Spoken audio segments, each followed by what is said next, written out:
Stephanie, tell me about your practice of Enneagram. How do you work with clients with Enneagram? Okay, so great question. So I came across the Enneagram a couple years ago, and I've done things like Myers-Briggs, StrengthsFinder, DISC, all of those different personality tools.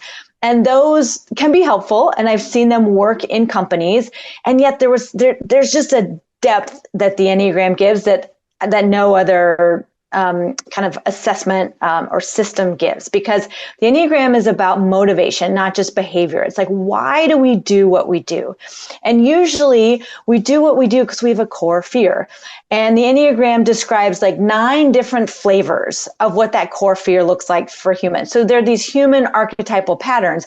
And once you understand like, oh, why am I'm actually being driven by this core fear? And it's kind of like an iceberg. You know, at the top of the iceberg, you have things like that you can see, like personality and behavior. But under the surface line of the water or the subconscious, we have our core fear, and then we have defense mechanisms we build up against that. We have different ways of being that are often unconscious. So what the Enneagram does is it really looks deeply into what's my core fear, and therefore what's driving my behavior. And when people, especially in teams, come to understand like, oh yeah, this is my pattern, then they can choose to be, you can always kind of be healthier or unhealthier within your pattern. But if you have no awareness of it, you're kind of just reacting, but you don't really know why you're reacting. So then when teams have a common language around, okay, someone resonates as a type 1 and someone resonates as a type 7, and those are actually connected, they're in dynamic tension in the Enneagram system, you can kind of see why do these people, have conflict that can come up on the surface, and then how can you resolve it? So it leads, it's kind of like pinpointing what's my overall type. And then as you work on it with others in teams, you learn to be more compassionate with other people. You learn to be able to work with your own type, with others' types as well. Like sometimes you hear about people talking about, what got you to this new level, this level that you're at right now is not what's going to get you to the next level. And somehow the fear, the way that you interact with that fear can be beneficial to some parts of your life, but then antithetical to other parts of your life. Do you know what I mean? Like, is that part Absolutely. of a part of what people have to work on a little bit, is like how the fear can impact them from leading their best self? Or yes. Okay. Great question. So each of the 9 types has the core fear, and they have strengths and they have challenges. So we all have our variety of strengths and challenges. So when you apply that to leadership, and you're in a certain role. So if you're, let's say, so I'm a type 3, which is the achiever or performer. And so 3s, when we're unhealthy, can tend to skip over emotions. We can be task driven. We can be not as people oriented.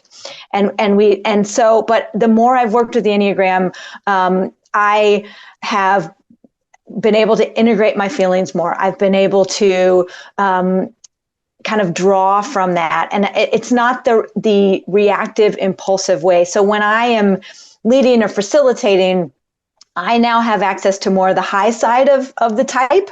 And I can also draw from other types. So 3 this gets a little complicated, but 3 is connected to 6 and 3 is connected to 9. So I can also draw from the other, what we call the high types, the high end of the type. So you can learn, how am I normally? How am I reactive? And in leadership, you see like, what are my blind spots? So that's one great thing about the Enneagram, is it helps people see their blind spots, which can be really tricky for leaders, especially, the higher up you go, that sometimes you're not getting as much feedback from other people.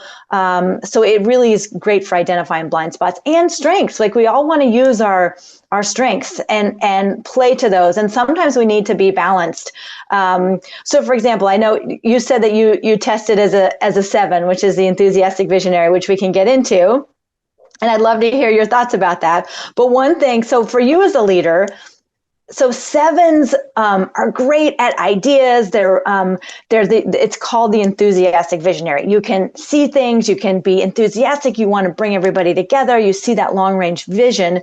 And on the other side, sometimes 7s don't bring things to completion. They'll get like 80% of the way done, but then they don't quite finish the job. But you're actually connected to type 1, which is the that can be more perfectionistic. And so sometimes it can be really good to pair a 7 and a 1, because the 7 can say, here's the vision, here's where we're going. And the 1 are very good at going through like, okay, we want to get from here to here, and we need to do this, and this to get there. And they're going to make sure they do it because they have this real sense of good, bad, right, wrong. So sometimes in leadership context, it can be used to say like, I'm going to use my strengths as a 7. I can get healthier and healthier within my type. And I may need to have someone on my team who has these attributes that I'm not always as, as strong on. Can you talk about when you have worked with people in the past and they're getting clear on who they are and like they're really in lockstep with understanding themselves and the best version of themselves? Like, what are some examples of how that's come into play, like in their lives or in company? Or what changes have you seen? You know what I mean? What are sort of like examples of this? Yeah, great. Okay, so let's talk about people who are identified with type 2, which is the considerate helper. So type 2s, they're really good at sensing other people's needs and offering support sometimes before people even see that they need that. And I've actually heard that 2s have more mirror neurons than other types. So there can be a biological basis that I think research is just starting to catch up with some of this typing. But with 2s, sometimes unconsciously, their core fear is not being loved. And so sometimes they're giving to get, but unconsciously they don't know that they have that motivation.